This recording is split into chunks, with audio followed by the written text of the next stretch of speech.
Welcome. Welcome to the Poetry Flash reading series. I'm Joyce Jenkins, Poetry Flash editor and director, coming to you from Poetry Flash in Berkeley, California. Today we are pleased to present a reading by Kristin George Bagdanov and Terese Svoboda. This reading is co-sponsored by Moe's Books in Berkeley. See the featured books at bookshop.org/lists/poetry-flash-readings. That link is in the chat box, and you can purchase the books that are featured at this readings by these two wonderful poets.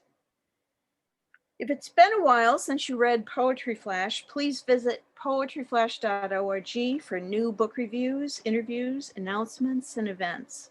To sign up for our event email list, go to poetryflash.org and scroll down to join our mailing list. It's right on the front page. Here is Richard Silberg, Associate Editor of Poetry Flash, who will introduce today's poets.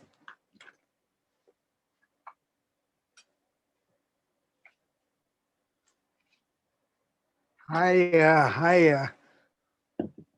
We've got two really original, provocative poets. Kristin George Bagdanov and Terese Svoboda. And Kristin will be reading first. And she's really just beginning what we hope and believe will be a very promising career. I think, Kristin, you're still a PhD candidate right now. And she's already published two books, both in 2019. One, D-Earn, maybe she'll show you the cover, D-I, daily, essentially. And it's got a, I'm gonna muff it, but it's like a line an hour, a poem for a day of making.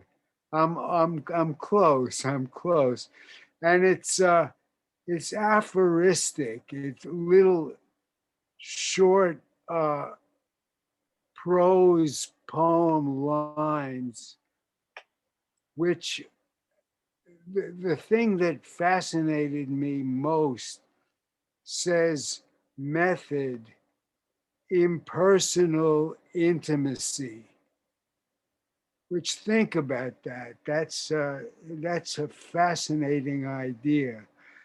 And there's a lot, many such ideas, which are, some of them a little bit like koans. And then her other book is called Fossils in the Making. And those poems are more, there's nothing conventional about what she does, but they're more like conventional lyric poems which use repetition, some wordplay, some punning, and is involved with some fascinating ideas like bodies, baby bodies, antibodies. What is the whole? What kind of whole bodies are there? What are we? What happens after we die? You know, little questions like that. So let's give her a warm welcome, Kristin George Bagdanov. Thank you so much for that introduction, Richard. And thanks to Joyce and Poetry Flash and Moe's Books for keeping the spirit of poetry alive, even on Zoom. I know it's hard to do through the screen, but I also think there are special affordances that the screen format gives us. So I'll try and take advantage of that. impersonal intimacy, to quote Richard, quoting myself a little bit today.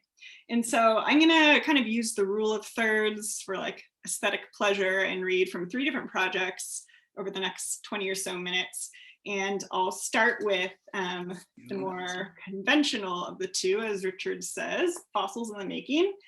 And he did such a great introduction. I feel like I don't need to say much else other than, you know, it's a book thinking about ourselves as fossils in the making, as well as these new types of fossils we're introducing to the world. You know, what are the relics of our lives?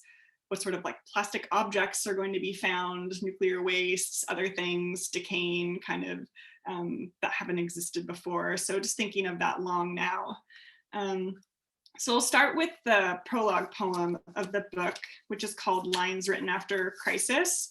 And I'll actually put a link to the poem in the chat because the form kind of, I don't know, I think it's interesting to see. I call this a disarticulated sonnet. And I'm thinking a lot about how today people are saying, you know, after COVID, like after this, and we all know like there both is and there isn't an after insofar as crises accumulate over time, and we do things to feel like we're beyond them, but there's always sort of building up. And so this poem plays with kind of like the sonnet as a form that maybe encloses and holds together, but then it also has these interlined slashes that allow you to sort of rearrange or to see kind of the points of intervention in the poem. So I'll start out by reading that. Lines Written After Crisis. The privilege of having to imagine, of can't even imagining. The dream of children, but also the fear. That nothing is disposable because nothing can be. Our gyre widens wider, now it is plastic. Oracle that reads in glowing teeth a future now past. Orpheus singing into the ears of leaves a song to rewind eternity. As aphids conscripted to protect and serve the surplus. After the emergency, resolution and bullet points. As if speech were a carcass mounted upon a wall. Were your caress a revolution that could make a tyrant fall? When body cam mediation mediates no justice, West Coast waking up, crisis always in media stress. After the planes hit, the teacher told the class this was their war, and mourning would make a method to take from every form. So this book is divided into 3 sections. The first section is called Proofs. The second section, I'm actually forgetting the name of, what is it? Wagers. And then the last section is entitled Remains. So it's this first section, which I'll be reading a couple of proof poems from, is thinking a lot about the relationship between scientific objectivity and lyric subjectivity. So it's asking, you know, what can a poem prove? Like, can it prove anything other than its own existence or the existence of the writer, of the world? You know, what is it good for? Like, what sort of artifact is the poem? So this first proof poem is called Proof of Harm. This one measures tidal flux against plastic gyre, crest against breast of least turn, brown pelican. More brown now, but also more red and yellow. The slick turned rainbow. The bow of the boat nuzzles against the soft floating bodies in animal fashion, in which nose is more trustworthy than hand, in which scent alerts hair and skin. Index of harm or help, contiguous, but not synonymous with language, which could be called reason. This one measures the speed of sound against the body, when one person calls for help versus another, when one is told to raise their hands, when one is asked to raise their hand and is called on and asked to answer versus told to answer for their body. This one measures those two knocking against each other, crest against breast, as one person, least brown, calls for help, another person is told to raise their hands, more brown, more red, the sick turning toward the bow, raised against the soft bodies, as one asks, which is more trustworthy and scent alert skin that is contiguous with language and synonymous with sound of bodies knocking against the whole.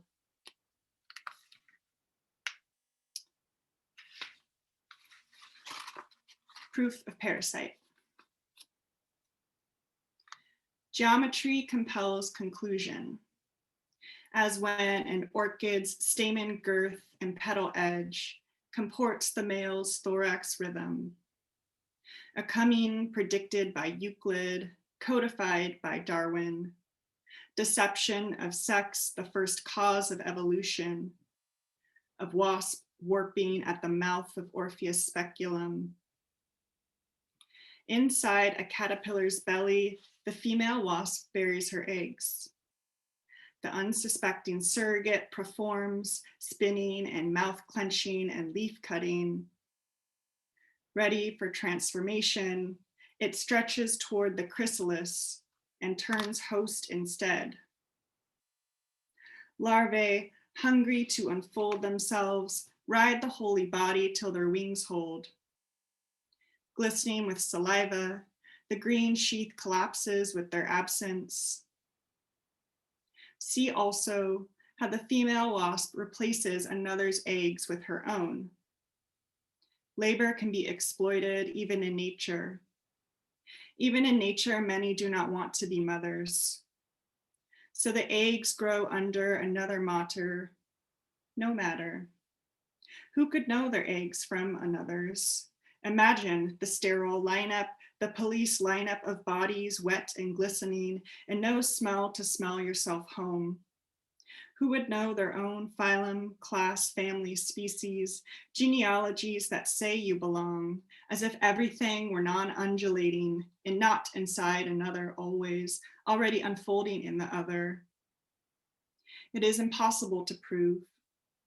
Impossible to measure the distance between membrane and mother, circulation of cells that makes a self of what enters your mouth. So you spin a skin around you as if you were more than the sum of your parts, as if you were more than what's becoming inside and through you, and you become in their mouths what you never were yourself. Then I'll close from this book with one from the remains section. And I shared this the other day, like as I was like, I gotta have an Earth Day poem, right? Like this whole book is about like environmental crisis. Like, what's my Earth Day poem? Should it be happy? I don't think I have one of those. So anyways, I posted this as like Earth Day poem. I don't know what sort of mood exactly it is. I wouldn't say it's happy, but it is what it is. It's called pre/post. After our skin sheds, after the sea recedes, after moss turns gray and tongues of birch peel into silence, after analogy breaks its logic of A is to B as B is to C, who will wake to a world unmade in our image? Every web gathers, kills, and tears. I will not rehearse the after, the reweaving that makes each day a new pattern to die upon. The conditions have changed. Trees no longer bear the weight of filament, and my limbs are no substitute, unwilling to wait, unable to still. So that's a little taste of fossils for you. And so now we're going to switch gears into diurn, which, Richard, you were really close in getting the little summation, which is a line each hour of waking, a poem each day of making. And yeah, so the gambit was kind of thinking about poetic labor, like what's the detritus that we keep out of the poem and what happens when you keep it in. So like some of it, a lot of it is very banal. You can see how many hours of sleep I get each night based on how many lines there are in a poem. There's one night when I stayed up drinking way too late, so the next day is very short, but for the most part, you see I get a lot of sleep. So yeah, it's kind of, I think aphoristic was a great word to describe it. There are threads that sort of come back through each day, things I'm musing on, or things that I kind of am just chewing over.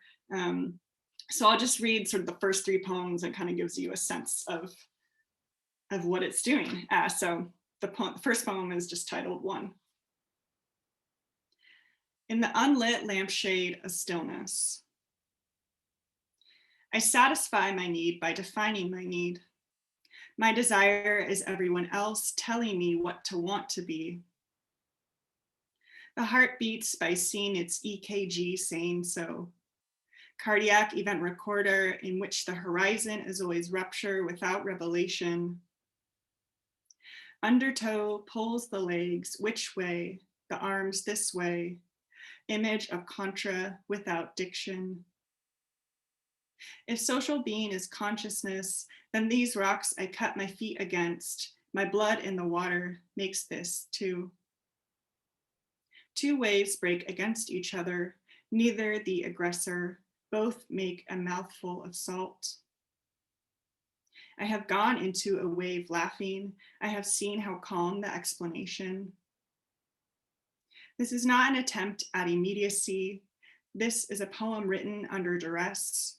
I'm not authentic, but an aura lingers at my lips. This mouth imbibes microplastics and runoff. I swallow with and without knowledge. This is not a treatise or confession. Both have their states and I am neither one of them. Mineral made bone, made knowledge. Open your hand, find it a shovel, give it a gun, callous the space between. I am told the mess of the subject is what makes a poem interesting. See also the grasp of hoof versus hand. To that end, I am structuring my feeling. At this end, I make space for each hour to speak. I wrote that earlier, the out of order. I hadn't considered how it wanted to be beheld.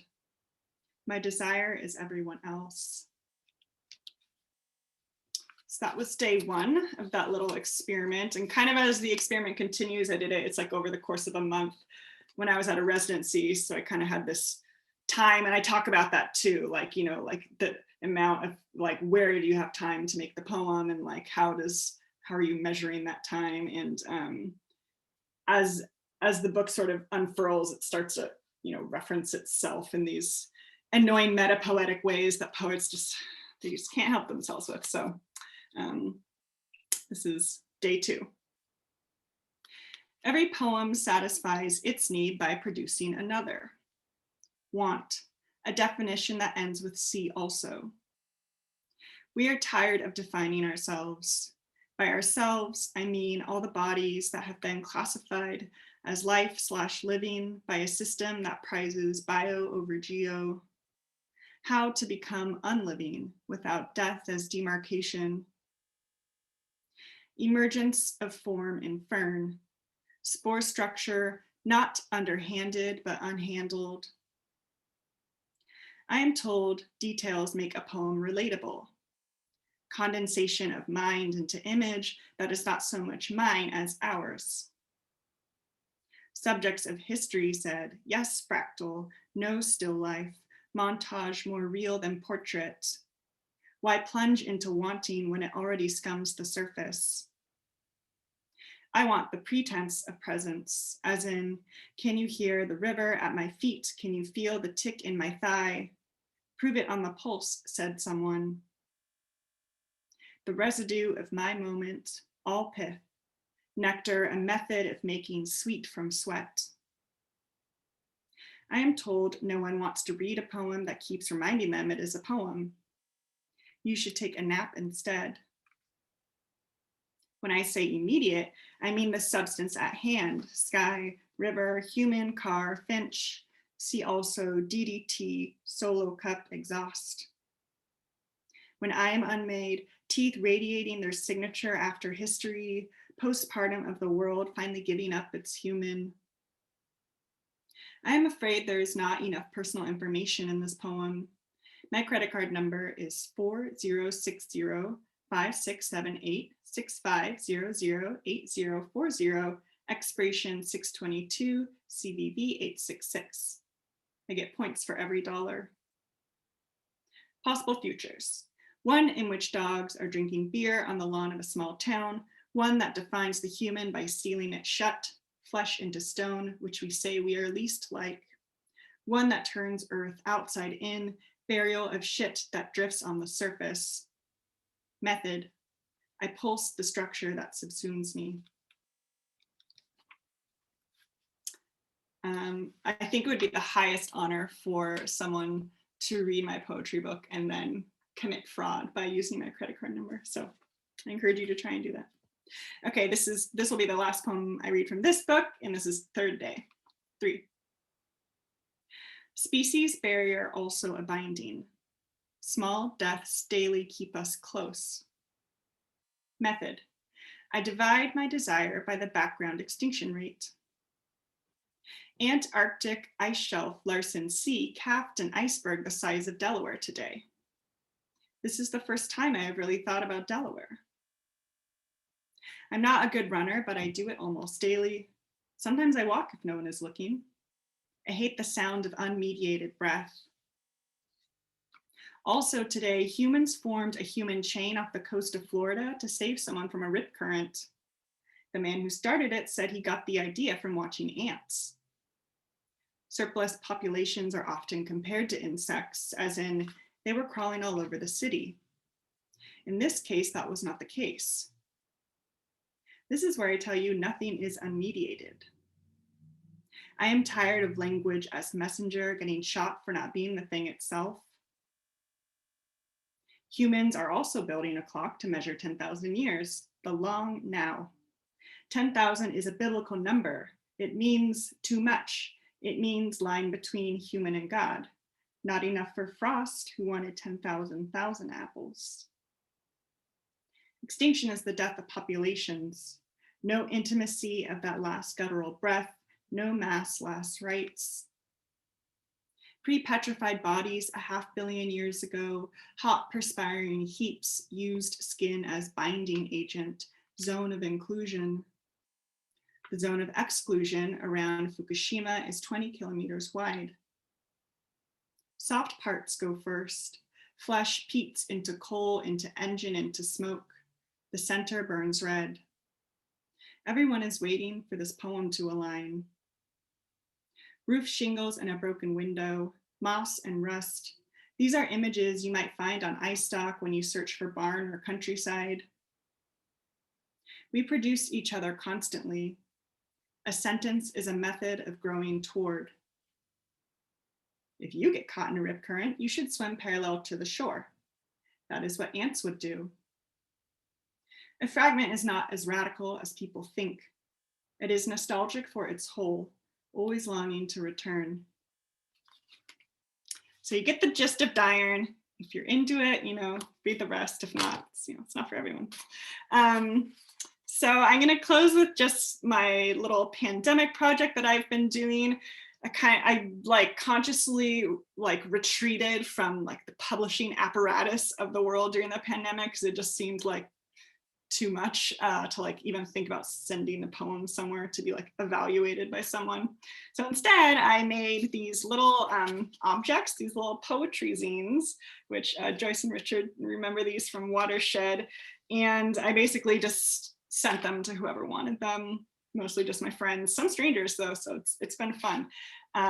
So I wanted to find ways to share poetry without kind of the messiness of publication. So I'm just gonna read maybe from 2 of these, but you can kind of see they're all different shapes. So I'll read from just a basic little booklet sized one that has a very short poem. And if you want a zine, just go to my website and send me an email and I'll send you whatever I've got folded. So This one I think was one of the first ones that I wrote right at the beginning of the pandemic, I think in April, and it's called Indicator Species. Another bee sick on the sill, heaving, then still. The world convulses, no hive to call it home. There must be something in the air, something in the water, some new element that can bend word into being, wing out of need. Some sign that means more than a warning. And I'll close with this poem that, you see that Margaret's here, that I made for this little poetry correspondence project that myself and the poet Margaret Rhonda are doing. And so it's like very long lines. And I wrote it during or after this really terrible month, 2 months maybe, in Northern California, where we had the wildfires that meant you really couldn't be outside, which was sort of like the way that you were surviving the pandemic. At least for myself, going outside was kind of how I stayed in touch with the world. And you also couldn't be inside with anyone. So it was this really stifling period where we were thinking a lot about air and breath and kind of shared space and these, again, accumulating crises. So I'll close with that one because we were hoping for a lot of rain today, and I'm already worried about the drought season this summer. So it's on my mind. And this is called Hold. We held our breath. Whole days went by and we did not go outside. Smoke is a smell that has never been nostalgic. Days stacked into weeks, and those of us who lived inside tried to purify our bodies, personify our things. Air another commodity to be securitized. The hum of the machine so natural I can no longer sleep without it. A mask to cover my lover's labored breathing. Weeks dissolved into months, and those of us who were sheltered remarked upon the thickness of ash covering our cars and patio furniture. We took pictures and shared them and worried over our animals' lungs when we took them outside for their evening walk. Touch was a dream that spoiled into nightmare. Feast of the dead that seems to the hero wet glistening while the audience gags at plates piled high with larvae. Do you remember that day when the wind stopped and the particles that were once bed, book, and animal, both wild and housed, settled, and we who were inside poked out our heads to sniff the air and confirm what our apps were telling us? The vows I made then, I swear I meant them and still do. The awe of my lungs, which recompose the atmosphere and it me. The belief that when I hold my breath, the story shifts. The night in August, when I watched through my screen as flame caressed the condor's nest, the stream sputtering in and out, the chick chirping. When it cut to black, I gasped. Weeks went by without word. I kept checking the feeds, but they were filled with more urgent sorrows, people and houses and utilities. I held my breath, holding it like a living, breathing thing. I felt it slip away one night to feed the hungry air. I heard the mouth open. I wanted it to speak. Thank you for listening. All right, Kristin.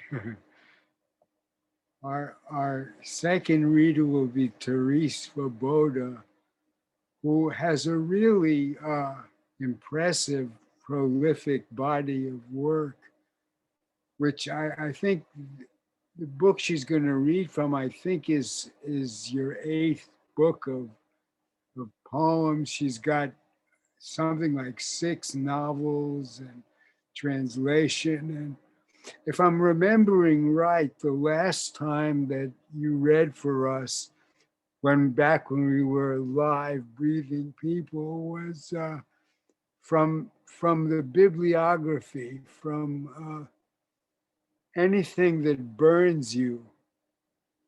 Lola Ridge, Radical Poet, which is a really informative, deeply interesting, politically and historically.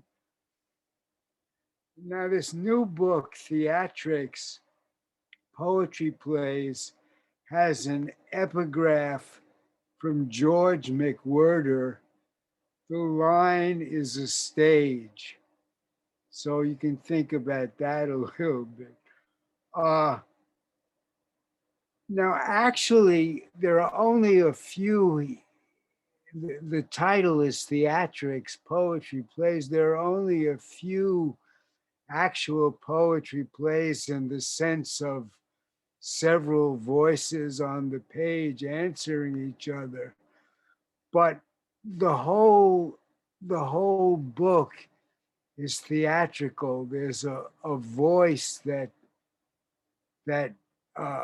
talks about tremendous hands moving things and a knocking, and gives you stage directions, and there's a lot of reference to theater, to Beckett, to Johnson, and a great deal to Shakespeare, Macbeth and Hamlet and Lear, which I think at one point is King Lear, Leer. And a lot of this is actually very funny.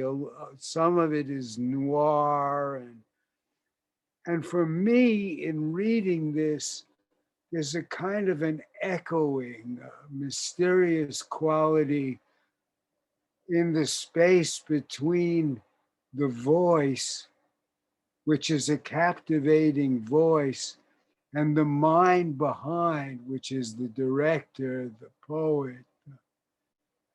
It's echoing. It's fascinating. So here she is. Let's give her a warm welcome, Terese Svoboda.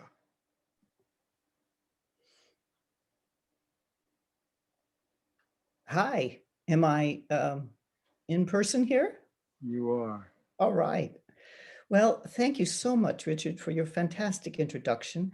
As always, it's very perceptive, much better than almost any review could hope for. Thank you again.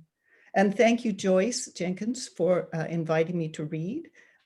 Poetry Flash is, you know, the place where I think of the West Coast allowing poetry to thrive. Let's see, now I want to tell you about Theatrics, Poetry Plays. There's the cover. We have with us today China Marks, who did the image. It's a wonderful sculpture. She does mostly sewn things now, but I liked it because it was so eerie. It seems human, and then it's very unsettling.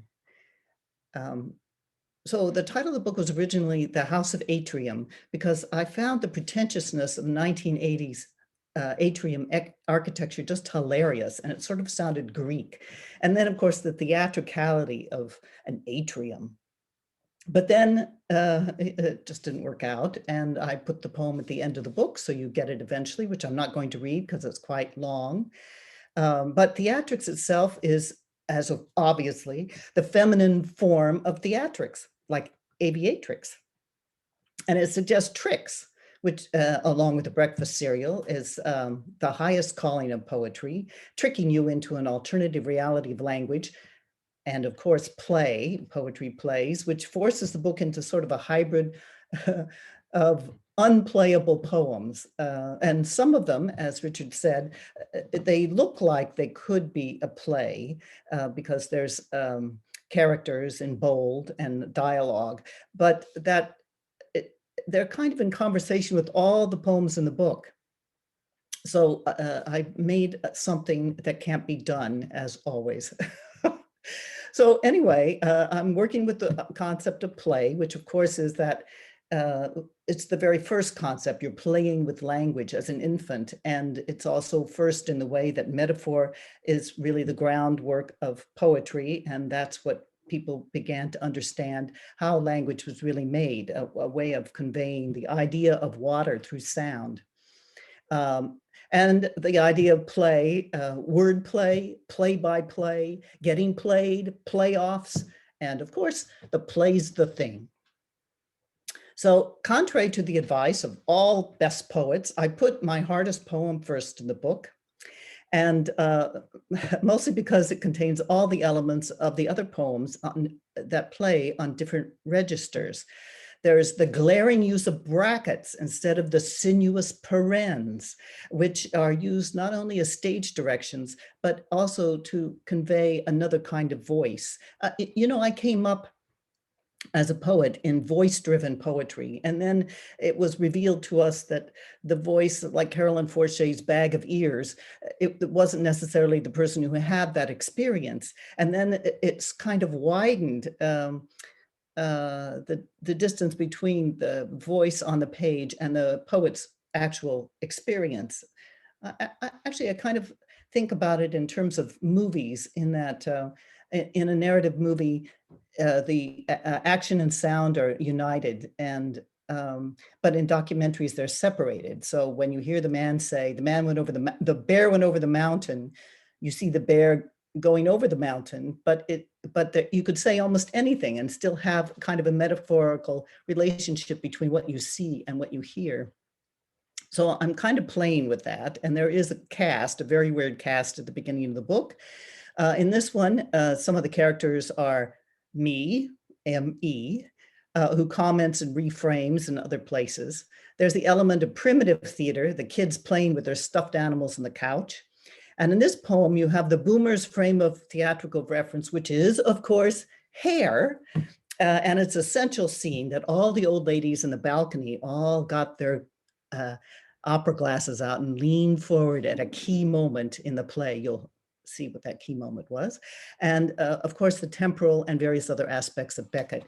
Now, what I'm going to do is I'm showing you in a screen share the actual text. It's kind of an experiment. And I'm going to ask you in the middle of my reading whether or not you want me to continue, because that way you don't have to look at me. Here we go.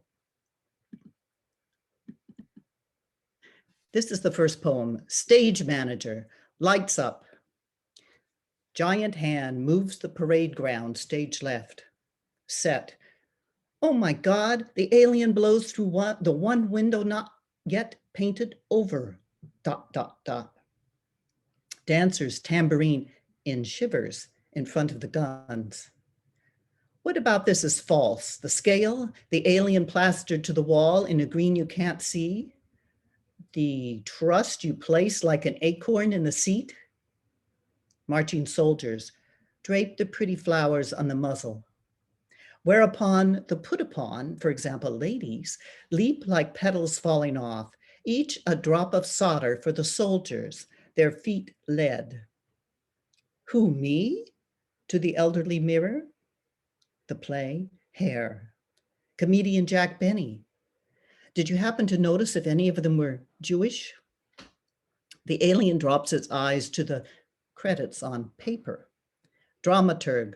Not only did many of the lyrics in the play not rhyme, but many of the songs didn't really have endings, just a slowing down and stopping, so the audience didn't know when to applaud.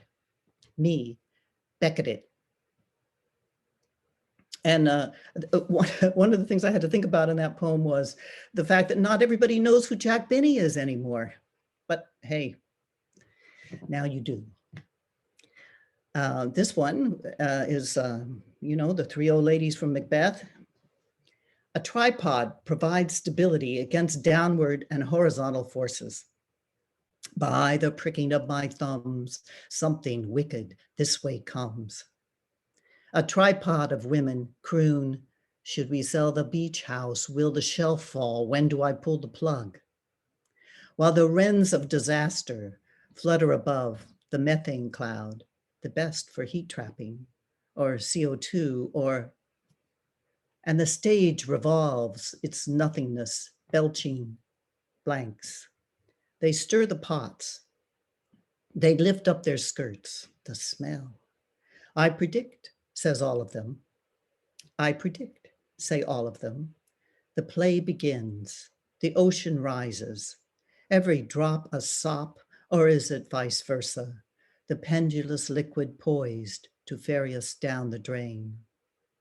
The willow, weeping, breaks the well's walls. The hyacinth chokes the river. The ocean beats time. 3 women dance to what they hear. We're right. Toes hitting ether. Chance but a chain of electrons vibrating almost endlessly. Only error shitting life. 3 fates, so few. Weird means fate. Solarity mother, lunacy daughter, dark crone. The lot of mortals. Wouldn't you like to know?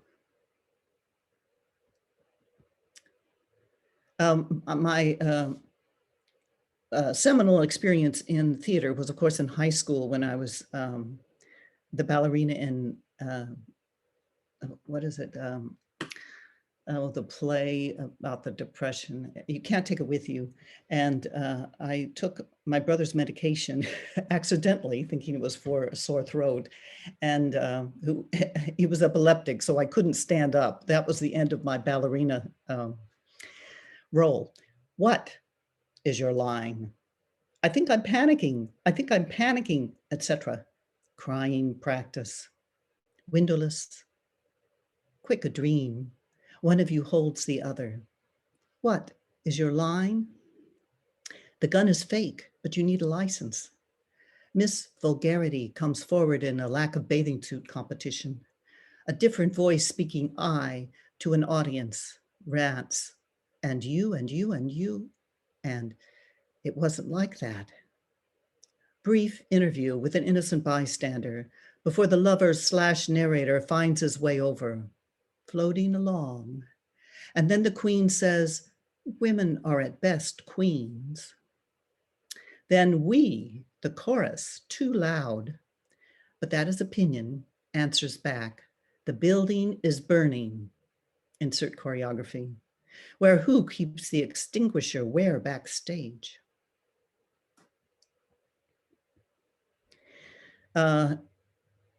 Let freedom ring. When I kind of go through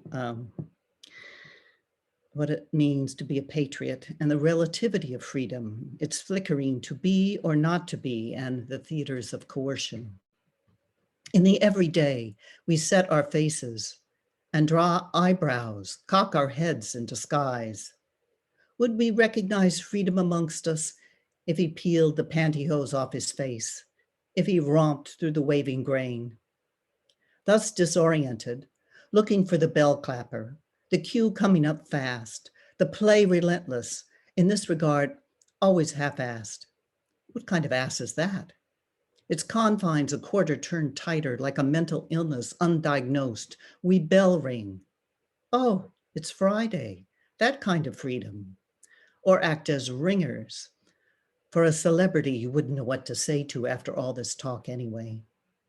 Come on, don't fright, no bolting, even if what you hear, so soon louder, is confusing. The to be verb cancels the simulacrum. To be or not is real. The theater is only patriots, their uniforms, their regiment, unless they enforce otherwise. Now I have, oh, look at that. I have to read one from my book because I didn't put it up here, but this is part of an experiment, and I would like Rosalinda to find out if people would like to see more of my poems on the screen, or would you just like me to read them? Vote in the chat box for a minute, and then she'll tot up the replies. Tick, tick, tick, tick, tick, tick.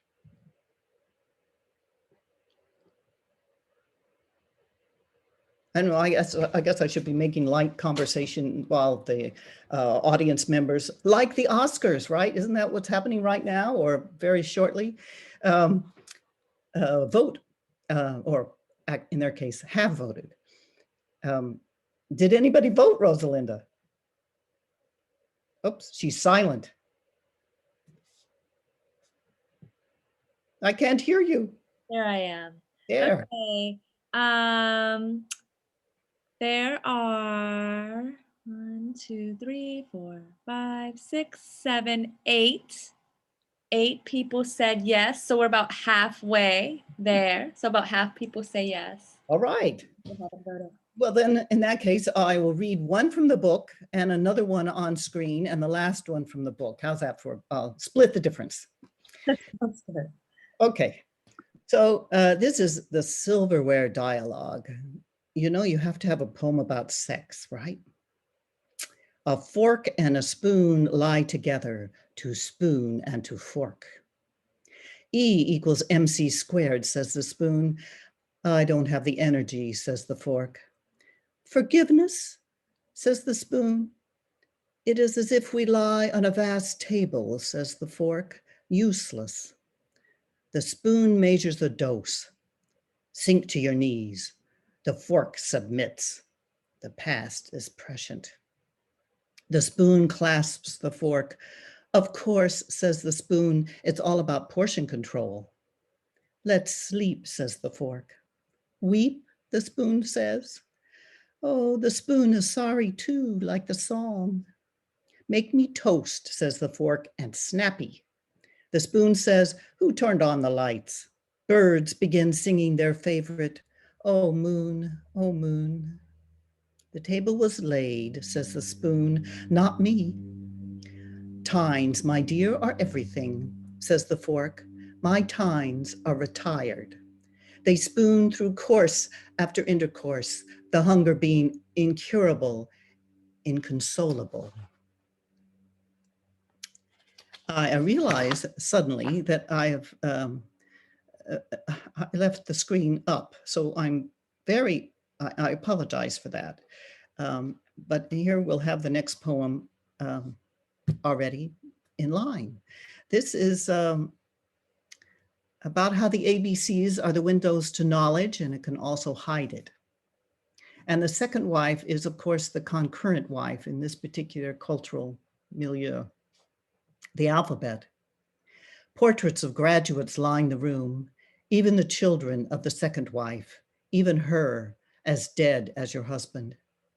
He was taken and beaten, governor at last released, but falling to the ground. Your son putting a phone to his head to talk to you. You were in Egypt in exile, safe.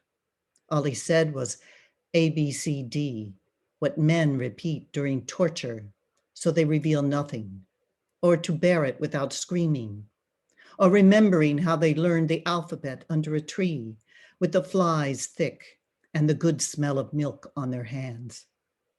ABCD, you say over tea. Have a biscuit? I helped you cook long ago, cross-legged on cement, in a soot-black kitchen open to the sky. In the yard, a circle of chairs. Your husband pouring the scotch of some aid worker wanting some permission. When kerosene half lit their faces, the speeches began. Rhett tried to hush them, but they went on and on into the absolute black of the Sudanese night. Democracy off stage, tense, waiting. As you know, Sudan is the most recently created country in the world. I guess it's been probably 5 years now.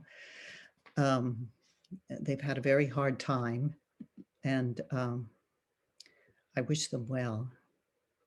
I'm back again, and I'm going to read my final poem, DXM as Bond, the required pan to the pandemic. Let's see, which some of you may even know what DXM means, that tiny print multisyllabic ingredient in cough syrup. DXM as bond. Cough, cough. That's in brackets.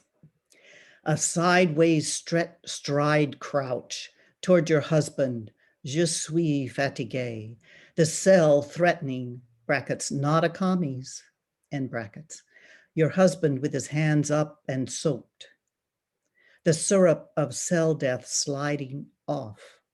The cell-laden wind lifting the lace of my old lady armchair, once dressed in a bikini, brackets, my torso, end brackets, because this is crossfire, the bullets bouncing like mercury loosed from its sheath, sex left over from the last scene, barely remembered as lived, the bikini straps broken, you as unfaithful as the butler that exits with his hesitation intact, almost thoughtful, swaying away, feverish, fevered, the tense past.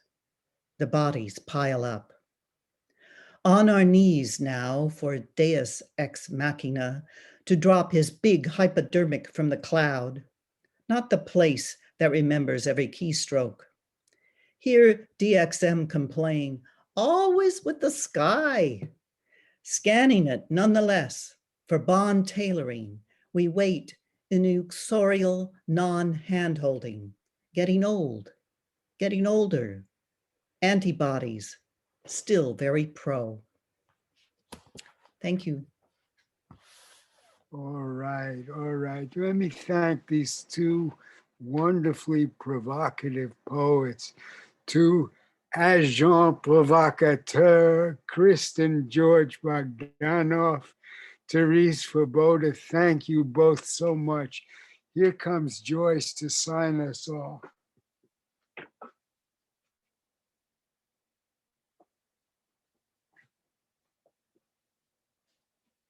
Hi, thank you for joining us. Thanks to our two wonderful poets, Terese and Kristin. Please see the chat box for the link to purchase these books, these exciting books. It's right there, bookshop.org/list/poetry-flash-readings. It's in the chat box. And thank you so much for joining us.